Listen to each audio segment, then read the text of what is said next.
Okay, so I'm going to make a video of this just in case I don't have a chance to talk about this in class, but we are starting on part two, which is looking at what's called bivariate data.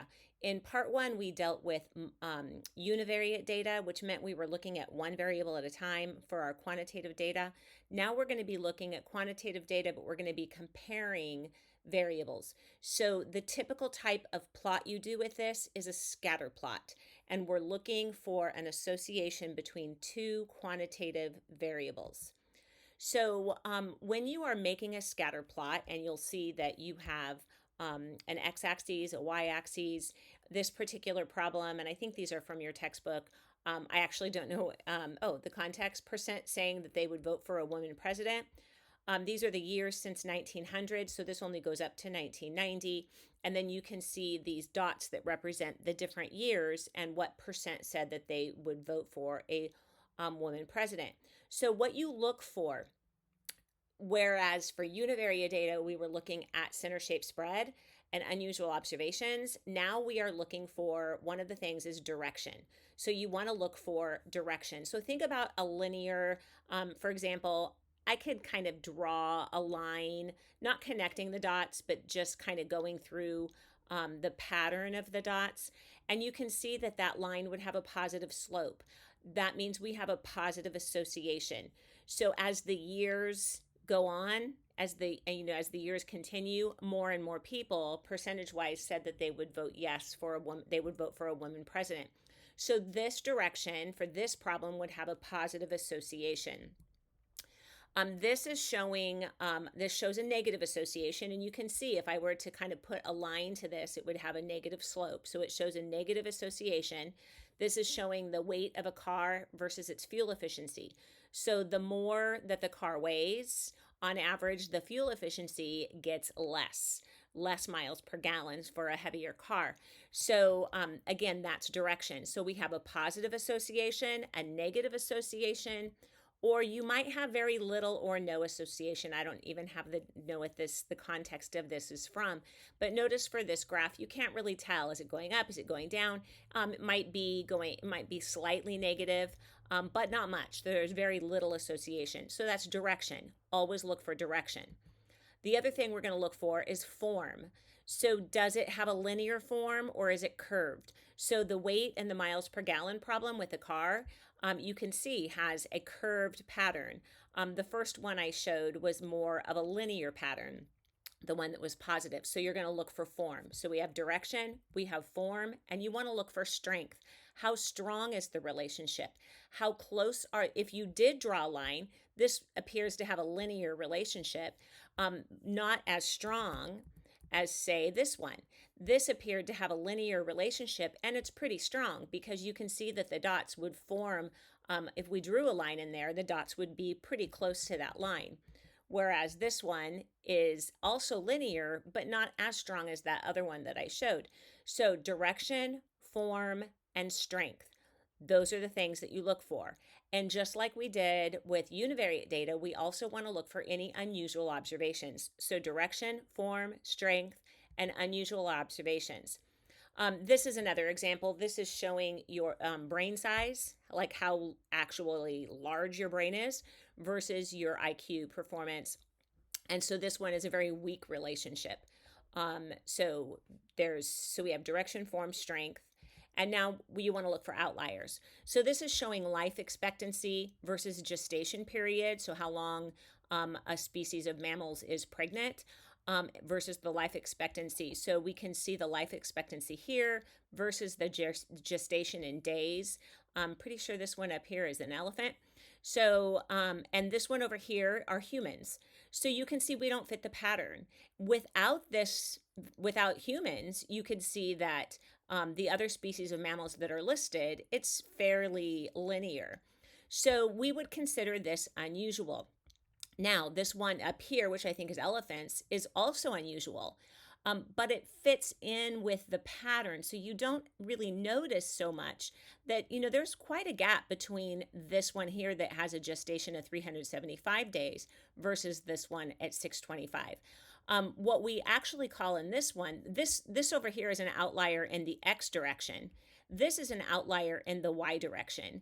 And this can have a lot of influence on, if we were to draw a line, this one is going to have a lot of influence and would actually anchor the line and draw the line towards it. So we'll talk a little bit more about that as well. So we talk about in algebra, we always referred to the x-axis as the independent variable, and we talked about the y-axis as the dependent variable. Well, we use different words in statistics. So instead of the independent variable, like on the x-axis, we call that the explanatory variable. So that's always going to go on the horizontal axis. So in this case, it would be the weight of the car.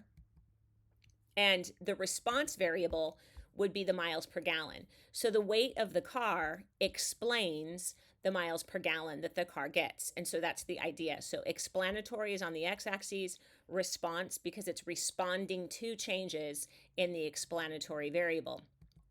So here, just kind of going through, and in class I would have you, holler out what it would be. So if you were going to look at age versus blood pressure, which one do you think would be explanatory and which one would be response? Well, we would expect age to maybe explain blood pressure, because the older people get, typically we'll see like an increase in blood pressure. So you would expect the age to be explanatory and blood pressure to be response. Annual income versus years of education. Well, if you're planning on going to college, then you're kind of banking on the idea that the more education you have, the higher your income. So you are hoping that the explanatory would be years of education and response would be annual income. Remaining tire tread, miles traveled. Well, the more miles you travel on your car, the less tire tread you're going to have remaining. So miles traveled would be explanatory and the tread would be response. Family size, number of automobiles owned. And that could depend on how old the kids are. But typically if you have a larger family size, especially as kids get older, you're going to have more automobiles owned. So we would think that the explanatory would be family size and the response would be the number of automobiles owned. And this last one, coat size and shirt size.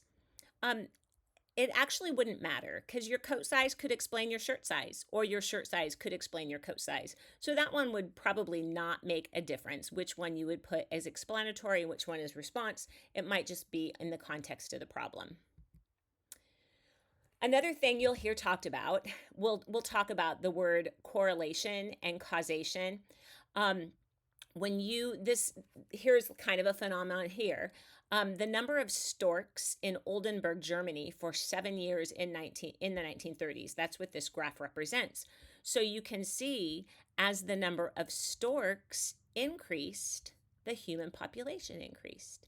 I don't know if any of you have heard the little, they used to have cartoons of when babies would be delivered, a stork would fly over and drop a baby down, and the storks would deliver the babies.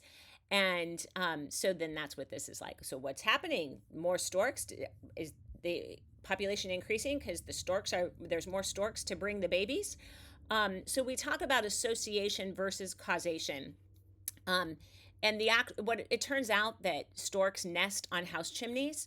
So there's more people, so there's more chimneys, and because there's more chimneys, there's more places for storks. So you have to be really careful about saying if two variables are related, if they are associated, it doesn't mean that one causes the other. Another example, if you were to look at eating the amount of ice cream sold versus deaths by drowning, you would find a graph that would probably look something like this with the storks. If the x-axis said ice cream sold and the y-axis with deaths by drowning. As the amount of ice cream is sold in the United States, there are more and more people that drown. So then it's like, why? Does it cause it? Does eating ice cream cause people to drown? No, it's because more ice cream is sold in the summer and more people are swimming in the summer, so more people drown. So even though the two variables are associated, that does not mean that one causes the other. So you'll hear me say a lot, association does not imply causation. Correlation actually has another meaning we'll talk about later. and we don't have that data. So that's it.